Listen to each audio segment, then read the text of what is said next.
मतलब कि किडनैपिंग?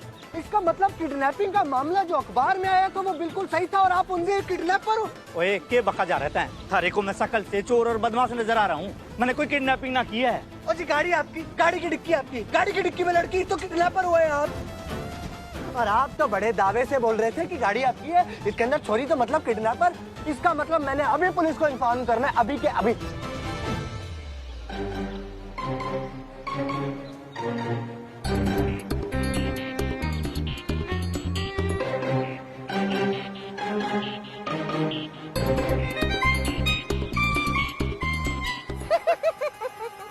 जी सदमा लग गया आपको?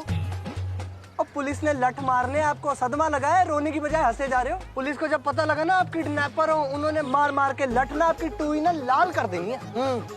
बच्चा समझ के रखा है, सब पता है मारे को। ये ना तुम दोनों की मिली भगत है। मारे को किडनैपिंग का शौक देके मारे से पैसे हटना चाह रहे हो। तुम क्या करोगे? पुलिस को फोन? मैं बुलाता हूँ पुलिस को।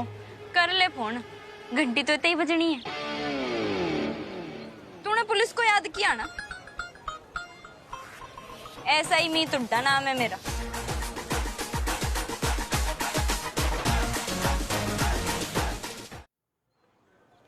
पुलिस मन्ने अच्छे तरीके से पता है कि यो गाड़ी आपने राकेश जी को बेच दी थी। उनसे सारे पैसे ऐंठ कर अरे पुणे देने ते मुकर रहे हो। आप बात एकदम सही कह रहे हो, लेकिन वो जो राकेश है ना जी, वो झूठ बोल रहा है। उसने मेरे से कोई पैसे वैसे ना दिए। मनोज भाई, दुनिया ना इतनी भोली ना है जितना तू समझ कर लूटना चाह रहा है। राकेश ने ना वो कैश देते वक्त वीडियो बनाई थी। उसमें क्या बोल रहा था तू? हाँ कि 1-2 दिन में पेपर भी उसके नाम पर ट्रांसफर कर देगा, ऐसे ही कुछ बोल रहा था ना। इतना सबूत काफी है तन्ने 420 के केस में अंदर करने के लिए। मैं पुलिस स्टेशन में फोन लगा के तेरी बारात निकलवाने के लिए ना बैकअप मंगवा लेती हूँ। रुक ना जी, गलती होगी जी, आप एकदम सही कह रहे हो जी। यह गाड़ी मैंने राकेश की बेची थी 1.25 लाख रुपए में। उसने मेरे से पैसे भी दिए थे, बाद में मेरी नीयत बदल गई जी। लेकिन अब कसम खा के कहूँ जी, यह चाबी ना आज के आज उसके हाथ में धर दूंगा। माफ कर दो जी। माफ तो कर दूंगी, पेपर का ट्रांसफर? वो पेपर भी आज के आज ट्रांसफर करवा के भिजवा दूंगा जी, भगवान कसम जी। लो जी, भगवान का नाम लिया और भगवान हाजिर हो गए जी। राकेश, राकेश भाई, ये तेरी गाड़ी की चाबी। गलती होगी हमारे से हैं, और तेरे पेपर भी ना आज की आज ट्रांसफर करवा के तेरा हाथ भिजवा दूंगा। माफ कर दिया भाई, बहुत तगड़ी गाड़ी होगी। मैं चलता हूँ। ओए रुक, दोबारा ते चालाकी करने की कोशिश की ना तूने तो थाने में तेरा ऐसा कुटुम्बस का प्रोग्राम फिक्स करूंगी ना मैं कि पूरी जिंदगी याद रखेगा, तू समझा? ना जी, गलती होगी, दोबारा नहीं करूंगा जी। वापस ते कोई ड्रामा करे ना तो अपने बता देना जी। मैडम, मैडम आपकी जलेबी। जी जी, ये मैं रख लेता हूँ जी। गाड़ी की मुबारक हो, इसके लड्डू अलग से भेज देना जी। पक्का। मैं तो शेरनी हरियाणे की, मैं तो शेरनी हरियाणे। छोरी चप्पर चाट बड़ी, छोरी चप्पर चाट बड़ी, छोरी चप्पर चाट बड़ी हरियाणे की। जलेबी बड़ी गजब की है। राकेश ने मनोज को पैसे देते वक्त एक वीडियो बनाई थी। ऐसा राकेश ने कब कहा था? देखो, राकेश ने वीडियो ना बनाई थी यो बतन ने पता है, मन ने पता है, पर मनोज ने तो ना पता ना। वो कहते हैं ना चोर की दाढ़ी में तिनका। तो बस मनोज ने लगा कि सचमुच में कोई वीडियो है और इसलिए उसने असलियत अपने मुंह पे उगल दी। पर तन्ने किसने कहा था इतनी ओवर एक्टिंग करने को? मिस्टर मीत अलावत ने ओवर एक्टिंग की, ये तन्ने पता है, ये मन ने पता है, लेकिन मनोज ने थोड़ी ना पता है। मुझे लगा था एकेडमी वाले तुम्हें सुधार देंगे, लेकिन शाहबाद की गुंडी पुलिस वाली गुंडी बन गई है। गुंडी किसे बोले? अच्छा अच्छा, okay okay okay okay okay. मैंने ना वही किया है जो मैंने शपथ ली थी, बिल्कुल ईमानदारी के साथ। चाहे मैं ड्यूटी पर हूँ चाहे मैं ड्यूटी पर ना हूँ, हमेशा सच का साथ दूंगी। पर यो पुलिस वाली गुंडी ना तन्ने अपने लपेटे में ले सकती है, तू बच के रही हो। बड़ी खतरनाक गुंडी बन गई। ये पकड़े मैंने कान, ये माफी, मुझे माफी दे दो। और प्लीज जब घर पहुंचो ना तो पहले वाली ओरिजिनल मीत हुड्डा बन जाना, वरना घर वाले तुम्हें देख के डर जाएंगे, घबरा जाएंगे। ये क्या हो गया? अब जल्दी घर चलो, सरप्राइज तुम्हारा वेट कर रहा है।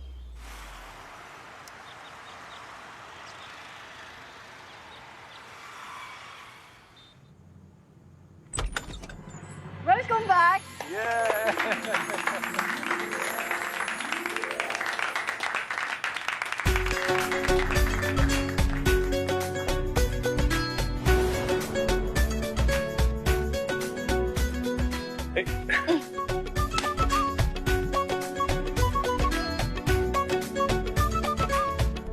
बबीता जी, जितने भी आपने खाने के आइटम जो स्पेशल आइटम्स बनाए ना बहू के लिए, उन सब में 4-4 चम्मच देसी घी डाली है।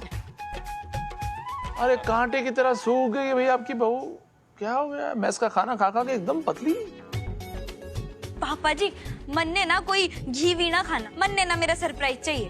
बताइए ना कि ये सरप्राइज है, मेरे पेट में ना गुड़गुड़ हो रही है।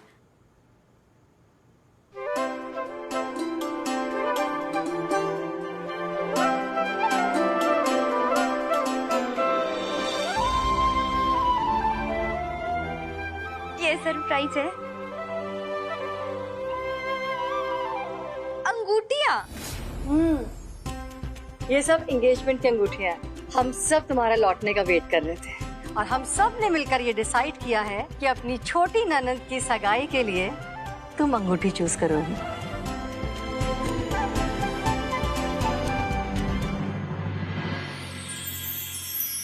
इतनी बड़ी खबर, ईसा की सगाई हो रही है। रे ईसा, रे मुबारक हो भाई, मुबारक हो। अच्छा पुत्र, अब ना ईशा और उसके मंगेतर के लिए रिंग्स चुन। एक मिनट, वहाँ ना टी अल्फाबेट की भी अंगूठी रखी है, वही चुनो ना। तू तो वही चुनेगी। टी से ती। मैंने तेरे लिए बहुत खुश हूँ। मेरे साथ साथ तू भी अपने प्यार की एग्जाम में पास हो गई।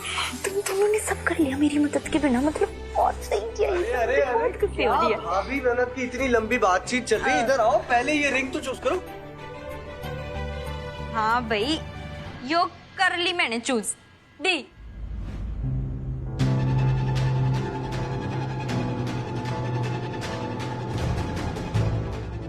दी क्यों? ओ, तुम्हें अल्फाबेट वाली अंगूठी पसंद है? तो फिर एक काम करो, फिर है ये वाली चूज करो। एस। एस क्यों आंटी जी? क्योंकि ईशा के होने वाले मंगेतर का नाम एस से है। शांति। शैंटी? हाँ शांति, आई मीन शांतनु राणा। अरे अबे मामा का लड़का, उससे बेहतर लड़का तो हमारी ईशा के लिए और कोई हो ही नहीं सकता। एंड ऑफ कोर्स फैमिलीज एक दूसरे को जानती है तो कोई प्रॉब्लम नहीं होने वाली है, राइट? बिल्कुल सही कह रहा है मीत। जाना पहचाना परिवार है। मुझे लगता है कि हमारी ईशा वहाँ बहुत खुश रहेगी। और तू तो भाभी है ना, तुझे सारी तैयारियां करनी है, खूब धूम मचानी है। कर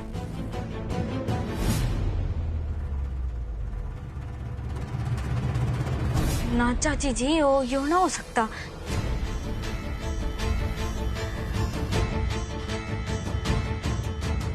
ईसा कदे खुश ना रहेगी। यू सगाई ना हो सकती। क्या?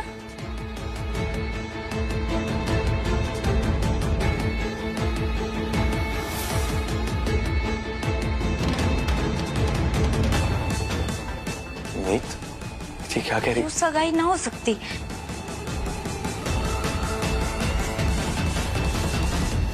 मीत भाभी,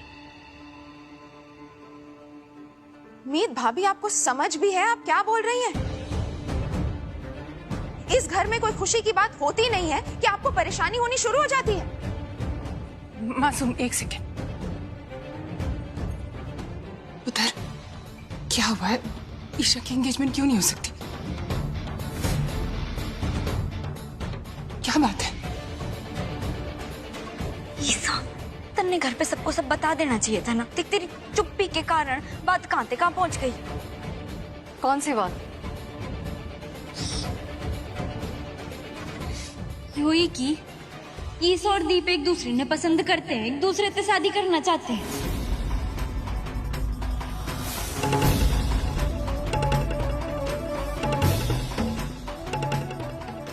क्या? ईशा और दीप? मैं क्या बोल रहा हूँ बेटा, तुम्हें जरूर कोई गलत फहमी हुई है। मीत, नहीं डैड सही कह रहे हैं अब। और अगर ऐसी कोई बात होती तो ऑफ कोर्स मुझे मालूम होता ना। इनफैक्ट ईशा मुझे खुद बता देती। एक मिनट, हम मीत भाभी को इतनी क्लैरिफिकेशन क्यों दे रहे हैं जब हम सब इतने श्योर है? तो कंफ्यूजन है, अभी खुद ही दूर कर लेते हैं। ईशा सामने ही है ना, उससे पूछ लेते हैं सच क्या है।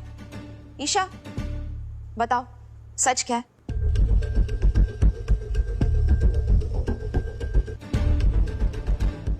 ईशा बोल।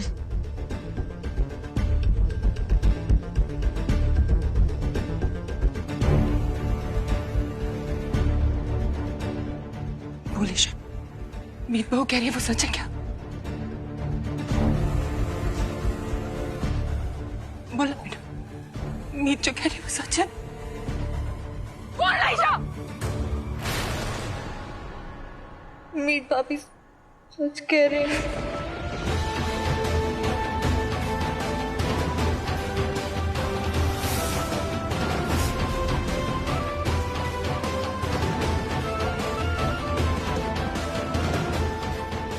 मीत भाभी को इस सब के बारे में पहले से पता था, लेकिन उन्होंने फैमिली में किसी को भी बताना इंपॉर्टेंट नहीं समझा। आप किस बात की वेट कर रही थी मीत भाभी? कि ईशा बचपने में कोई गलती कर दे और पूरी फैमिली को दुनिया के सामने बदनाम होना पड़े? मासूम दी प्लीज, आप जानती हैं कि मैं ऐसा कोई भी काम नहीं करती जिससे मेरी फैमिली को एम्बैरेस फील करना पड़े।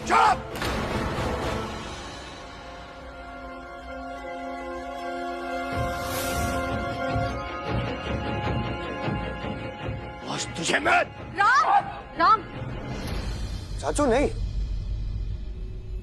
चाचू मुझे ईशा पे पूरा भरोसा है। ईशा ऐसी गलती नहीं कर सकती।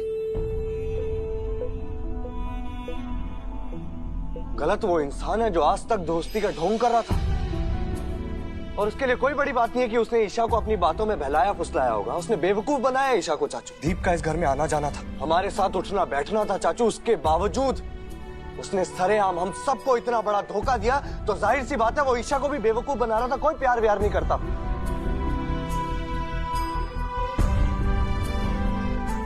लेकिन मुझे इस बात का दुख नहीं है। मुझे दुख इस बात का है कि मेरी बहन अपने भाई पर भरोसा नहीं करती।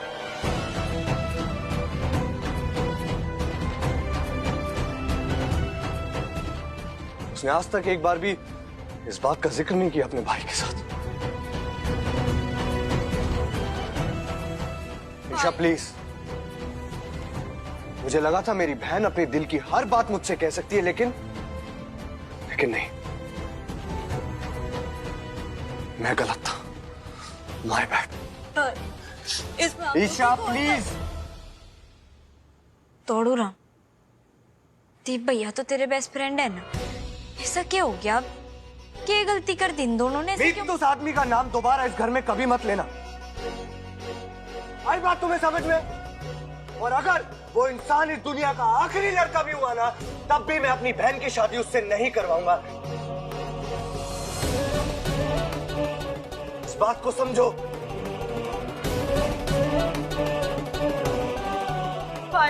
You are wrong, Isha.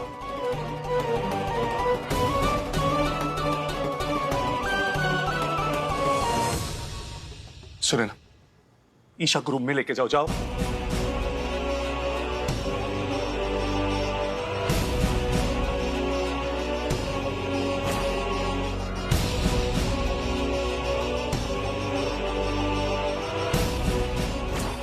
दांत काटी रोटी खाने वाले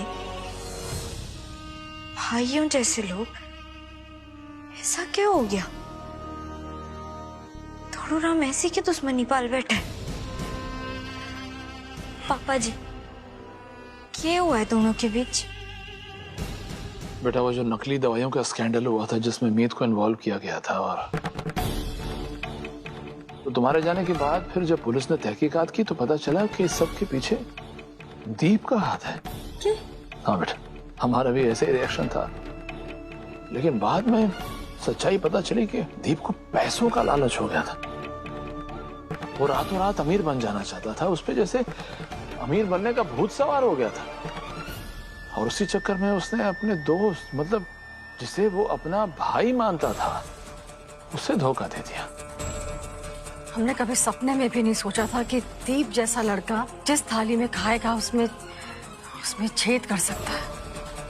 और आज इतना बड़ा झटका कि उसने हमारी ईशा के इमोशंस के साथ खिलवाड़ किया। और आज वो जेल में है। क्या? हाँ बेटा, वो जेल की सलाखों के पीछे अपने किए की सजा पा रहा है। लेकिन जो सजा उसको मिली है और जो विश्वासघात उसने किया है हम सब के साथ, उसके मुकाबले में जो उसे सजा मिली है वो बहुत कम लगती है मुझे। पापा जी, दीप भैया ऐसे छोरे ना है, वो ऐसा ना कर सकते।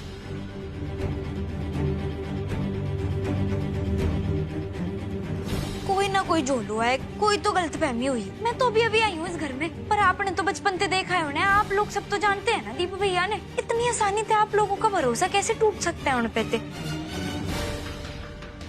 और दौड़ू राम ने कैसे मान लिया कि उसका दोस्त उसके साथ दगा करेगा। हाँ पापा जी,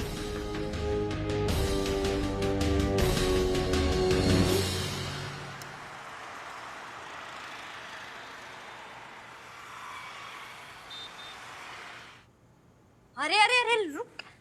भाप के इंजन की तरह कितने दौड़े चला जा रहा है। थम जा जरा, मैंने बात करनी है तेरे मीत, से। मैं ऑलरेडी बहुत ही स्ट्रेस्ड हूँ। तभी तुम परेशान मत करो, मुझे जाने दो। हटो। अरे मन ने हटा के यहाँ पर के मेट्रो स्टेशन बनवाएगा। अच्छा कान पकड़ के सॉरी बोल रही हूँ। आते ही मूड ऑफ कर दिया ना मैंने तेरा। पर मन ने थोड़ी ना पता था यो दीप भैया वाली बात के बारे में। मैंने तो यो भी ना पता था कि वो जेल में है। वो तो तेरे पक्के वाले दोस्त है ना, तो तूने कैसे मान लिया कि वो ऐसा कुछ भी कर सकता? मीत, मैंने तुमसे कहा ना मुझे दीप के बारे में कोई बात नहीं करनी। और स्पेशली आज जो ईशा और दीप की न्यूज मिली है उसके बाद तो मुझे कोई बात नहीं करनी है मीत। पर मन ने बात करनी है। दोनों हम बात करते हैं। मुझे अभी जरूरी काम है, बाद में बात करते हैं प्लीज। किस काम से बाहर जाना है? अपने मन पर पड़े बोझ ने हल्का करने से ज्यादा जरूरी और क्या काम हो सकता है? और बाहर ऐसी कौन सी जड़ी बूटी घुली हुई है हवा में कि तू कमरे के बाहर जाएगा और तेरा मुंह ठीक हो जाएगा? अकेले तन्ने घुटन होगी और बुरे बुरे ख्याल आएंगे। क्या करेगा तू अकेले? मेरी बात सुनो, तुम इतने दिन बाद घर लौटी हो, तुम चाहती हो तुम्हारे और मेरे बीच में लड़ाई हो जाए? बहस करना चाहती हो तुम? नहीं ना, मैं भी नहीं करना चाहता हूँ, इसलिए मुझे जाने दो प्लीज।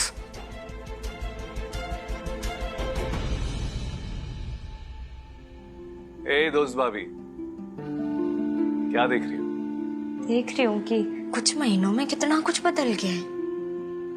थोड़ू राम किस तरीके से पेश आ रहा है मेरे से। तुम सही कह रही हो दोस्त, लेकिन इसमें छोटे की कोई गलती नहीं है। तुम्हारे एकेडमी जाने के बाद इस घर में बहुत कुछ बदल गया है, खास करके जब से वो पुरानी मेडिसिन वाला इंसिडेंट हुआ था। छोटी को तो जैसे लाइफ टाइम लेसन मिला, और दीप से मिले धोखे ने तो बेचारे को शैटर कर दिया था। लेकिन अगर मुझे पूछो ना, तो ये जो भी बदलाव आया उसमें पॉजिटिव वे में आए। पहले से कई ज्यादा स्ट्रांग और कॉन्फिडेंट बन गया है मामा जी के गाइडेंस में। पूरा फोकस दोस्त, पूरा फोकस बिजनेस में, और बहुत अच्छा कर रहा है। कोई भी डिसीजन लेने से पहले 10 बार सोचता है और हर एक कदम फूक फूक के रखता है। और जब भी कोई बड़ा डिसीजन लेना हो ना, मामा जी की राय जरूर लेता है। और एक बात बोलूं, तुम्हारा बॉयफ्रेंड अब हस्बैंड बन गया है। अरे मैं भी कौन सी बातों में लग गया। वो इसलिए आया था क्योंकि मॉम अलावत तुम्हें बुला रही है। चले आ जाओ। लेकिन मीत बहू ऐसा कैसे कर सकती है? लेकिन बबीता जी, इसमें बहू की कोई गलती थोड़ी ना है। देखिए, उसको तो दीप के बारे में कुछ पता ही नहीं था। वो तो जैसा इमेज उसके दिमाग में पहले था दीप का, उसी के हिसाब से वो रिएक्ट कर रही थी। अब उसे क्या पता कि भाई वो। सॉरी, मैं बाद में आ जाती हूँ। अरे नहीं नहीं बेटा, कहाँ जा रही हो? अंदर आओ। हम ऐसी कोई बात नहीं करे जो तुम्हारे सामने नहीं कर सकते। आओ ना, तुम इस घर का हिस्सा हो, एक फैमिली मेंबर हो बेटा। और ऐसी वैसी नहीं, सबसे लाडली, सबकी प्यारी बहू हो तुम, है ना बबीता जी? आज जो हुआ, हम उस बारे में बात कर रहे थे। मम्मी जी, पापा जी, अगर आप लोगों ने मेरी किसी भी बात का बुरा लगा हो तो मैं माफी मांगना चाहती हूँ। मैं तो बस इतना कहना चाह रही थी कि हम सब दीप भैया ने बहुत अच्छी तरीके से जानते हैं फिर हमने ऐसे कैसे मान लिया कि वो गुनहगार है? माफ कीजिएगा मम्मी जी, पर इल्जाम तो लोगों ने दौड़ू राम पर भी लगाया था ना, नकली दवाइयां बेचने का। जो उस बात की जांच पड़ताल ना होती तो हो सकता है कि आज दौड़ू राम जेल में होता। तो क्या हम मान लेते कि दौड़ू राम ने ऐसा किया है? हम उसका साथ छोड़ देते क्या? मगर दीप के खिलाफ हमें सबूत मिले हैं, वो उसकी सच्चाई साबित करने के लिए काफी हैं। देखो मीत, तुमने प्रॉमिस किया था कि तुम अपनी फैमिली और पुलिस की जॉब के बीच में बैलेंस रखोगे, और ये भी प्रॉमिस किया था कि तुम कभी भी लाइफ में ऐसा कुछ नहीं करोगे जिससे मेरा बेटा कमजोर पड़े। इसलिए समझने की कोशिश करो। दीप का टॉपिक मेरे बेटे को तकलीफ देने का मैटर बन गया है। भाई जैसे दोस्त से मेरे बेटे को धोखा मिला है, इसलिए प्लीज तुम मुझसे प्रॉमिस करो कि दीप का टॉपिक मेरे बेटे के सामने कभी नहीं आना चाहिए। तुम दीप का नाम उसके सामने कभी नहीं लोगी।